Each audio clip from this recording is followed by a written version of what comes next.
बहुत बहुत स्वागत करते हैं राकेश मेहरोत्रा जी का। बहुत बहुत स्वागत है राकेश जी आपका डीडी मॉर्निंग शो में। Thank you very much for inviting me. Doordarshan के साथ तो बहुत पुराना रिश्ता है आपका। हाँ, काफ़ी पुराना रिश्ता रहा है। शुरुआत तो बहुत पहले एज एन एक्टर की थी। एक सागरिका सीरियल आया करता था मॉर्निंग ट्रांसमिशन में, तो उसमें एक्ट किया था। ये 90s की बात है? ये 90s की बात है, जब हम दिल्ली में हुआ करते थे। स्टेज के थिएटर किया करते थे श्री राम सेंटर में। हाँ, तो फिर उस तो वक्त मंडी हाउस का इलाका आपके लिए अपना इलाका है। काफ़ी ज़्यादा। हाँ। मंडी हाउस तो इतना ज़्यादा फेमिलियर है और इतना ज़्यादा प्यारा है ना मेरे लिए कि अगर मैं बॉम्बे से जब भी आता हूँ तो मैं मंडी हाउस घूमने ज़रूर आता हूँ। अपने श्री राम सेंटर में ज़रूर आता हूँ प्ले देखने। तो मुबारक ही आपको घर वापसी आपकी। हाँ आते रहते हैं। जी जी, बहुत अच्छा। अच्छा, आपके अगर हम सफ़र की बात करें तो जैसे हमने कहा 90 के दशक में, 1990 में उस दशक में आपने शुरुआत की और आज 2026 लगभग 3.5 दशक हो गए हैं ना, अबाउट 35 इयर्स। हाँ शायद। तो 35 इयर्स में आपने बहुत सारे चेंजेस देखे, बहुत सारे, है ना। धारावाहिक में आपने क्या काम किया, टेलीफिल्म्स आपने किए, फिल्म्स की तरफ आप गए। उसके बाद आपने, जैसे कहते हैं ना कि फिल्म मेकिंग, टेलीविज़न, थिएटर, आपने सारे आयाम देखे। क्या देखते हैं किस तरह से बदलाव हुए हैं इन 35 सालों में? एक्चुअली ऑब्वियसली बहुत ज़्यादा चेंजेस आए हैं फ्रॉम 90 टिल 25-26 नाउ। हम लोग जब पहले थिएटर करते थे, थिएटर बहुत प्रोमिनेंट और बहुत इंपॉर्टेंट होता था for an audience and for any creative person as such. उसके बाद फिर धीरे धीरे हम लोग एक सीरियल आया, तो दूरदर्शन की टीआरपी, उससे लोगों का एक रुझान फिक्शन की तरफ काफ़ी ज़्यादा बढ़ा। दूरदर्शन का तो बहुत प्रोमिनेंट रोल रहा है हमेशा से फॉर ऑल दिस क्रिएटिविटी। उसके बाद धीरे धीरे फिल्में तो हमेशा से रही हैं, लेकिन पहले फिल्मों की क्वांटिटी कम होती थी, अब बहुत ज़्यादा फिल्में बनती हैं। शायद कंज्यूमर भी उस तरह से हमारी फिल्मों को रिसीव भी करता है, not only in Hindi but all over in many languages in India as such. Even अभी तो डिजिटल वर्ल्ड की वजह से बहुत से इंटरनेशनल फिल्में भी बहुत इजीली वन कैन सी। तो उसके बाद पहले VHS पे फिल्में बना करती थी, फिर बड़े बड़े कैमरे हुआ करते थे, फिर धीरे धीरे वो डिजिटल पे आ गया। और ये ट्रांजिशन बहुत लंबा रहा और बहुत ही इफेक्टिव रहा, और अभी तो बहुत इंस्टेंट हो गया है। एज यू नो, आजकल की जनरेशन ज़्यादातर इंस्टाग्राम पे रहती है। और उनका जो वॉच टाइम है ना, वो भी बहुत कम हो गया, धीरे धीरे बहुत स्क्यूज हो गया। They are impulsive, they can't wait for your expression to express them the thought। तो उनको इंस्टेंट चाहिए सब कुछ। तो वो तब्दीली अच्छी भी है, you know, everything is so fast, people are growing very very fast, all world, you know, now everybody is well connected. हमारे पास पहले एक्सपोजर कम था बाहर की फिल्मों को देखने के लिए, बहुत मुश्किल होती थी। अब बहुत ही ईजी है, आप सर्च करिएगा any film you can watch of any cater, any category as such. इसी स्क्रीन टाइम को अगर हम लेकर चलें तो डायरेक्शन में, स्टोरी टेलिंग में भी बदलाव है। अभी विद द टाइम तो चेंज आ ही रहा है, यू नो। अभी मुझे लगता है कि इतना ज़्यादा एक्सपोजर है कि हर आदमी कहीं ना कहीं डायरेक्टर ही है। YouTube, you can watch YouTube all the time. हर बच्चा, हर जनरेशन का अपने आप को बहुत ज़्यादा लोगों के सामने ला रहा है, और बहुत इजी मीडियम भी हो गया है। और I think in a way it is good as well, but उसका समहाउ अदर ना हमारे बेसिक कंटेंट पे बहुत पड़ता है। जो सीरियसनेस ऑफ सिनेमा है ना, that is somehow other diluting with the fact कि अब कुछ भी चल रहा है, कुछ भी हो रहा है। एंड अभी जैसे थिएटर में जाना लोगों ने बहुत कम कर दिया है। लाइव शोज बहुत ज़्यादा है। लोग अपने आप ही को देखते रहते हैं, अपनी इंस्टा पोस्ट करके उसी को वो आगे प्रमोट करते रहते हैं, उसी को देखते रहते हैं। तो जो पहले सीरियसनेस ऑफ सिनेमा था ना, वो धीरे धीरे डाइल्यूट हो गया है, which is some other, it looks bad as such. तो कहीं ना कहीं ऑडियंस को भी चाहिए ना, इस तरह के सिनेमा को थोड़ा पेशेंस से देखें, try to grab the importance of the creativity. बहुत कुछ ऐसी बातें हैं जो हम सिनेमा के थ्रू कह सकते हैं। मुझे लगता है कि कहीं ठहराव की ज़रूरत है, और शायद विद द टाइम कभी कभी ये होता है जहाँ से आप चलते हैं लौट के वहीं वापस आते ज़रूर हैं। That's a cycle of our life. तो creativity is there is no end to it. Creativity की बात करें, there's no end to it, but then you're also one of those very few people जिन्होंने, हम सिनेमा की बात करें, television की बात करें, उसके जितने आयाम हैं उन सभी आयामों पर आपने काम किया है और बखूबी काम किया है। Fortunately. तो आप एक डायरेक्टर के तौर पर, अभी आपने क्योंकि सीरियसनेस की बात की, तो बड़े बड़े लेखक हुए हैं, जैसे हम गाय मॉपसॉ की बात करें या फिर ओ हेनरी की बात करें, उनके लिखे हुए को आपने एक विजुअल में तब्दील किया। कितना मुश्किल होता है ऐसा प्रोसेस जब एक क्रिएटिव थिंकिंग किसी इतने महान लेखक की है और आपको उसको स्क्रीन पर उतारना है। नहीं, बड़ा चैलेंजिंग वो होता है। ऑफ कोर्स चैलेंजिंग के साथ साथ बहुत एक्साइटिंग होता है और बहुत एजुकेटिव होता है। जैसे मैंने कुछ कहानियाँ की थी, दूरदर्शन पे ही वो शायद आई थी, मोपासा की कहानियाँ थी, ओ हेनरी तो very well known, all these writers are very classic writers. O Henry के द लास्ट लीफ थी, लास्ट लीफ जी, एंड मोपासा की भी कहानी थी, तो और ऑस्कर वाइल्ड की भी ऑस्कर वाइल्ड कहानी की भी थी। जी। तो ये कहानियाँ ना, जब आप किसी काम को करते हैं, वो काम आपको बहुत कुछ सिखाता है और आप उसको करते करते इंस्पायर होते हैं, यू गेट मोटिवेटेड। तो इन लोगों की जो क्लासिक कहानियों का बेसिक मोटिव एक्सप्रेशन उनका इतना इफेक्टिव होता है ना, दैट लास्ट लॉन्ग रहता है वो, और यही ऑडियंस के साथ भी। तो ये बाहर की कहानियाँ आम आदमी तक पहुँचाना, आम दर्शक तक पहुँचाना सिर्फ एक एंटरटेनमेंट का मीडियम ही नहीं है, वो कहीं ना कहीं एजुकेट करता है। वो हमें लाइफ के प्रति थोड़ी सिंसेरिटी और बहुत कुछ सिखाता है जाने अनजाने में। तो visual media by itself is very strong medium, what we can say. आपका पसंद का जॉनरा क्या है कि जिसको लेकर आप स्टोरी टेलिंग प्रेफर करते हैं? ऐसा कुछ है आपका फेवरेट? आदमी को अपने आप ही को जानने में ना बहुत वक्त लगता है और वो काम करते करते जानता है। जैसे मैंने पहले किया, मैंने बहुत ही सीरियस, बहुत ही रोमांटिक एक फिल्म बनाई थी दूरदर्शन के लिए बनी थी, दिशाएं एक थी, बहुत इफेक्टिव थी, टेलीफिल्म थी, दैट वाज मोटिवेशनल। वो उसमें एक मैसेज था, अपाहिज बच्चे की कहानी थी।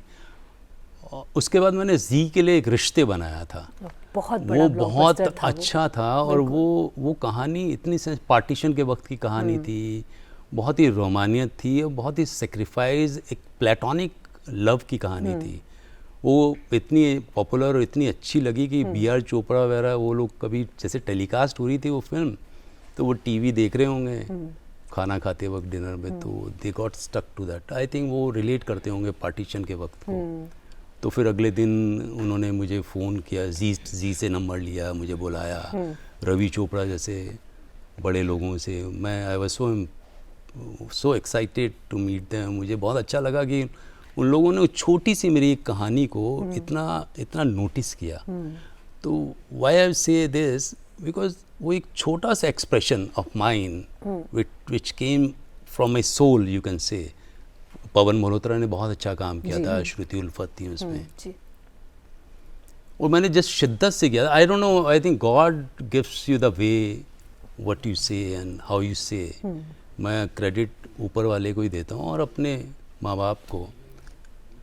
तो वो एक्सप्रेशन इतना सच्चा और इतना दिल को छू गया कि उन्होंने मुझे बुलाया, फिर उन्होंने बोला कि आप हमारे लिए कीजिए, फिर मैंने सीरियल किया। तो एक romantic phase of film making मेरी बहुत प्रायोरिटी रही, जहाँ पे इमोशन बहुत कोर एलिमेंट होता है। बट ये सब के साथ साथ मैंने अपने आप को और इन्वेंट किया वाइल मेकिंग दीज।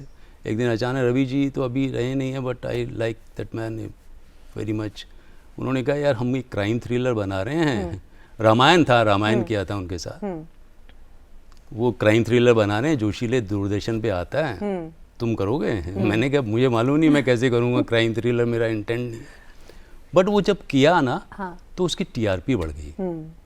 तो मुझे लगा कि हम ना अपने आप को लिमिट नहीं कर सकते, हम अपनी क्रिएटिविटी को किसी एक सांचे में नहीं ढाल सकते हैं। वो एबंडेंस है, इट्स लाइक ए ओशन। कभी कभी आपको ना अपने वर्थ के बारे में पता नहीं होता है। When you try to invent yourself ना, then you get to know कि अरे ये मैं कहाँ से कैसे आता है मुझे। जब मैंने बहुत पहली फिल्म बनाई तो मेरे फादर बहुत क्रिएटिव रहे हैं, तो उनसे मैं इंटरेक्ट करता था। मैंने बोला कि मुझे मालूम नहीं था डैडी कि मैंने ये कैसे लिया, ये शॉट ये मैंने कैसे बनाया, मुझे इतना मालूम नहीं था। कहते नहीं आप ना बहुत कुछ अपने अंदर रखते हैं, कैरी करते हैं वन आफ्टर द अदर। तो शायद वो एक्सप्रेशन कब कहाँ कैसे आएगा ना, यू नेवर नो दैट। तो creativity is such, it's a science, you can से लाइक इन्वेंटिंग समथिंग। ये जो क्रिएटिविटी है, इसको जानने की जो प्रक्रिया है या जो उसका सफ़र है, उसी में आपने एक और डायमेंशन को भी एक्सप्लोर किया, जिसमें आपने टोटल कमर्शियल ब्लॉकबस्टर्स में भी योगदान, जैसे कि हम हे बेबी की बात करें, किक की बात करें, हाउसफुल, तो उसमें कैसे क्रिएटिव सेटिस्फैक्शन मिलता है? तो ये जर्नी ना एक्टिंग से लेकर, राइटिंग से लेकर, डायरेक्शन से लेकर, प्रोडक्शन से लेकर ना, काफ़ी क्रिएटिविटी का सब मिला जुला रूप ही है। उसके सिर्फ नाम बदलते हैं कि आप एक्टर हैं, आप राइटर हैं, आप डायरेक्टर हैं, आप प्रोड्यूसर हैं और आप प्रोडक्शन। अल्टीमेटली आप एक स्टोरी टेलर हैं। Ultimately you tell your story whatever the way you adopt. तो साजी भाई के साथ हम लगे, हमने उनकी कंपनी ज्वाइन की। Though I was directing serial but I left everything and I joined him. तो वो कमर्शियल मेकर थे और वो ही knows how to impress audience, how to hold audience, how to make film larger than life. Enjoy that. तो आपका जो एक कोर है, जो इस तरह के एक्सपेरिमेंट देखना चाहता है, जो इस तरह की दुनिया जीना चाहता है, वो इस तरह की फिल्मों से मिलता है।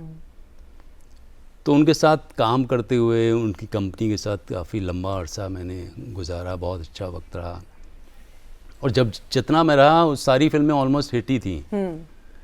वो जाने मन से शुरू किया था और Baaghi 4, Chhichhore, these all were the film which are well respected film, मतलब audience oriented films. Absolutely.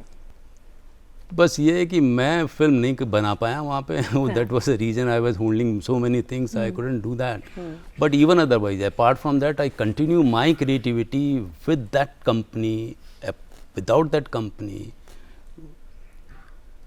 in terms of writing, in terms of whatever the medium। अगर मेरे पास फिल्म बनाने का मीडियम है तो मैं फिल्म को करूँगा, अगर नहीं है तो कोई नहीं, किताबें लिखेंगे। बिल्कुल। तो मैं अभी बस इसी पर आने वाली थी कि जो आपके अंदर का वो जो एक क्रिएटिव वॉल्कनो है ना, उसने बहुत सारी कहानियाँ जहाँ फिल्मों के पर्दे पे दी, वहाँ पर ऐसे मतलब बुक्स के रूप में भी पाठकों को दी हैं। तो क्या लिखने का शौक हमेशा से था? शुरू से रहा था। हाँ। क्योंकि मुझे लगता है ना, बच्चा ना एक कल्पना की दुनिया में जीता है। हर बच्चा ऐसे ही होता है, मुझे ऐसा लगता है, मैं अपने एक्सपीरियंस से कह रहा हूँ। तो कहीं ना कहीं शायद किसी कोर में मेरे रहा होगा, डीएनए में रहा होगा। तो छोटे होने से ना मैं thinker, I was too much into thinking, मतलब I was deep thinker. Father mother अगर कुछ गुस्सा भी कर जाते तो I use to dream design my life, किया मैं अब गुस्से से भाग जाऊंगा, फिर मैं ट्रेन में बैठ गया, मैं बॉम्बे पहुंच गया, फिर वहाँ मुझे किसी ने किडनैप कर लिया और ये सब drama. Then I come back, then ऐसे नहीं, मैं जहाँ हूँ वहीं ठीक हूँ। तो वो कल्पना की उड़ान ना बहुत लंबी और बहुत बड़ी होती है, तो वो कहीं ना कहीं साथ रहती थी, वो हर एक इंसान के साथ होती है। आप भी सोचते हैं, every human being is the mind bye itself is a thinker, you know, 60,000 thoughts in a minute. So can you imagine so fast our mind is.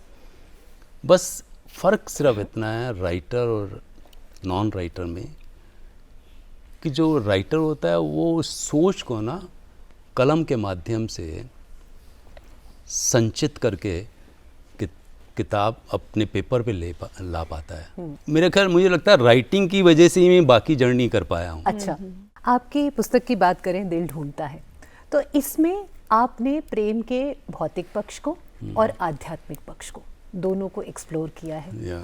तो ये जो विजन है, ये दृष्टि, ये एक लेखक के रूप में, कहानीकार के रूप में आप कहाँ से लेकर आते हैं? क्या अभी जिस ऑब्जर्वेशन की आप बात कर रहे थे वहीं से ये आता है, और या फिर आपको ऐसा लगता है कि वो शायद हमारे अंदर ही है, खुद के अंदर झांको तो अपने आप दिखने लगता है? दैट इज व्हाट आई से। आप खुद के अंदर you have to tap the feeling of your own self. जब आप अपने भीतर के उस कोर को हिलाते हैं या उसको महसूस करते हैं ना, तो वहाँ से क्रिएटिविटी की उत्पत्ति होती है। तो दिल ढूंढता एक ऐसी कहानी है, ये एक्चुअली इसकी जर्नी ना अलग बढ़िया, ये एक ही कहानी एक ही किताब में नहीं सिमटी है ये। अच्छा। इसका पार्ट दूसरा है, पार्ट 2 मन का मिराज, एक तीसरा और है जो अभी मैंने पब्लिश नहीं किया है, वो अभी आएगा। तो दिल ढूंढता ये जो कहानी है, एक इंसान के भीतर कॉन्शियस और सब कॉन्शियस के बीच की कहानी है। वो किस तरह से हम क्या जीवन में बहुत कुछ पाना चाहते हैं, वो चाहे प्यार के रूप में हो या किसी भी रूप में, और हम ना किसी भी एक जगह कंटेंट नहीं होते हैं। बिल्कुल। तो ये कहानी में एक ऐसे कैरेक्टर की कहानी है जो बहुत कुछ पाना चाहता है। वो हर एक में कुछ अपना कुछ नया ढूंढता है, लेकिन अंततः एक्सप्रेशन ये होता है वो जो ढूंढ रहा है वो अपने अंदर ही ढूंढ रहा है। वो उसका अपना सबकॉन्शियस माइंड उसे उस जर्नी की तरफ ले जा रहा है। तो अल्टीमेटली क्या होता है कि उसकी लाइफ के अंदर बहुत से पड़ाव आते हैं, बहुत से ऐसे प्यार आते हैं जहाँ वो हमेशा अनफुलफिल फील करता है, one after the other. But in the core of the expression is कि हम जो ढूंढ रहे हैं ना वो हमारे भीतर है। So I generally say people, बाहर देखने से पहले भीतर देखो, भीतर को समझो, अपनी वर्थ को पहचानना बहुत इम्पोर्टेंट है। And then you can do whatever you want to do. You've also expressed your desire on public platform कि दिल ढूंढता है एक ऐसी पुस्तक है जिस पर कभी एक फिल्म बननी चाहिए, है ना? तो कभी आप खुद एक फिल्म बनाना चाहेंगे, या दूसरी बात, एक और बात ये भी है कि इस पुस्तक में ऐसा क्या है जो आपको लगता है कि फिल्म के रूप में जब लोगों के सामने आएगी तो उन्हें बहुत टच करेगी? एक्चुअली ये आप जब लिखते हैं ना, ये मैंने बहुत पहले थोड़ा बहुत लिखा था, फिर मैंने रख दिया, उसके बाद मैंने उसको दोबारा से इन्वेंट किया, और वो कहानी बिना किसी लास्ट डिसीजन के वो ट्रेवल शुरू कर दिया था मैंने, लिखना शुरू कर दिया था। वो लिखते लिखते बन गई, ग्रो कर गया, वो कैरेक्टर ग्रो कर गया। तो अब जब रीडर पढ़ता है ना, ये कॉन्फिडेंस कभी कभी ना, वैलिडेशन एक term है, validation. When the people around you give you that validation, then you realize कि आप ये कर सकते हैं। जैसे मैंने एक छोटी सी कहानी थी, मेरी कहानी, उसका टाइटल मैंने पहले तो अम्मा टाइटल था, लेकिन मैंने जब उसकी शॉर्ट फिल्म बनाई, 4 धाम टाइटल है उसका, वो YouTube पे भी अवेलेबल है। तो वो मैंने एक्सप्रेशन, क्योंकि वो मेरे कंट्रोल में था, मैंने अपने हिसाब से, अपनी सोच के हिसाब से उसे एक्सप्रेस किया। अब ये किताब फिल्म बनाना ना एक बड़ा मीडियम है, उसमें बहुत कुछ इन्वॉल्व होता है। तो जब कोई पढ़ता है इसे तो लोग बोलते हैं यार इसकी तो फिल्म बननी चाहिए। इसके रिव्यू जब मैं पढ़ता हूँ तो देखता हूँ तो मुझे लगता है यार ये फिल्म, और मुझे लगता भी है इसमें ना वो रोमांस है, वो सस्पेंस, वो थ्रिल भी है लाइफ का। ऐसा नहीं है सीधी सीधी कहानी है कि एक लड़की मिली फिर दूसरी लड़की, और ये ऐसे प्यार की कहानी बदी Gudi Gudi, not like that. उसके अंदर ना बहुत फिलोसफिकल एक्सप्रेशन, बहुत लेयर्ड है। तो फिल्म क्या है कि वैसे तो किताबें पढ़ना भी अपने आप में बहुत इफेक्टिव है, उसमें बहुत कुछ ऐसे लेयर्ड होती हैं, बहुत सी चीज़ें जो शायद कहीं ना कहीं फिल्म में खो जाती हैं। हाँ, बिल्कुल। तो किताब मुझे लगता है एक फर्स्ट मीडियम होना चाहिए for any person to get something out of it. Film क्या ईजी है, ईजी टू एब्जॉर्ब, राइट। हम आंखों से देखते हैं ना, जो चीज़ देखते हैं उसका असर थोड़ा लंबा रहता है, और जो हम पढ़ते हैं वो फिर आदमी अपने अपने ख्यालों से, वो ख्याल कभी कभी खो भी जाते हैं पढ़ते पढ़ते, कभी कभी आप भटक जाते हैं। बड़ा बढ़िया प्रोसेस होता है इसलिए क्योंकि आप अपनी फिल्म खुद बनाते हैं अपने इमेजिनेशन में, है ना? रीडिंग का ये एक बहुत अच्छा इफेक्टिव टूल है। सबकी अपनी अलग कहानी होती है उस कहानी में। अब मैंने जिस मीडियम से, जिस थॉट से लिखी होगी, पढ़ने वाले को कुछ और लगा।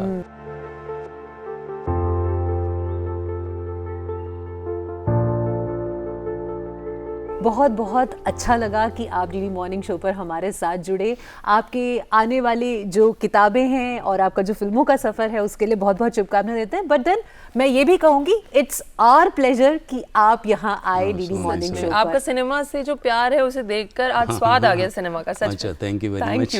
आपकी बातों में, आपकी आंखों में झलकता है।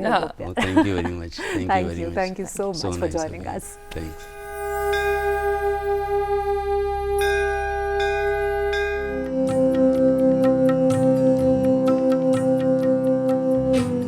मेरी कृष्ण मुरारी, हो सके तो इस बार मेरी 4 धाम की यात्रा अवश्य पूरी कर देना। सागर में कुछ अधूरी रहकर भी पूरी हो जाती है, हो जाती है। इच्छाओं के इस गहरे सागर में कुछ अधूरी रहकर भी पूरी हो जाती है। बस देने भर के भाव से, बस देने भर के भाव से चार धाम कहलाती है। हाँ, चार धाम कहलाती है।